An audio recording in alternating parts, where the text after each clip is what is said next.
மானானது நீரோடைகளை வாஞ்சித்து கதறுவது போல. தேவனே, என் ஆத்துமா உம்மை வாஞ்சி இத்து கதறுகிறது. சங்கீதம் 42:1. என் ஆத்துமா தேவன் மேல், ஜீவனுள்ள தேவன் மேலேயே தாகமாயிருக்கிறது. நான் எப்பொழுது தேவனுடைய சந்நிதியில் வந்து நிற்பேன்.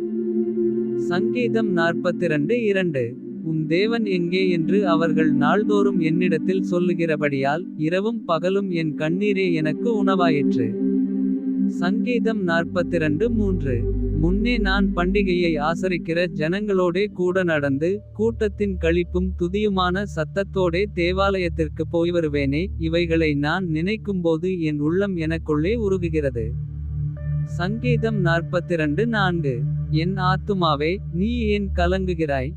ஏன் எனக்குள் தியங்குகிறாய். தேவனை நோக்கி காத்திரு, அவர் சமூகத்து இரட்சிப்பு நிமித்தம் நான் இன்னும் அவரை துதிப்பேன்.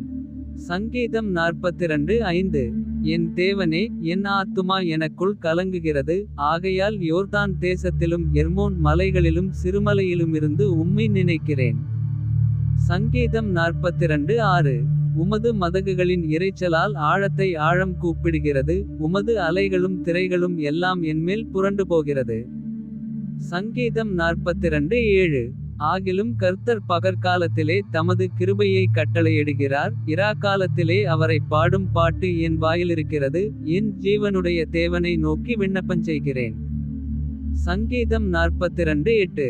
நான் என் கன்மலையாகிய தேவனை நோக்கி, ஏன் என்னை மறந்தீர். சத்துருவினால் ஒடுக்கப்பட்டு நான் ஏன் துக்கத்துடனே திரிய வேண்டும் என்று சொல்லுகிறேன். சங்கீதம் 42:9.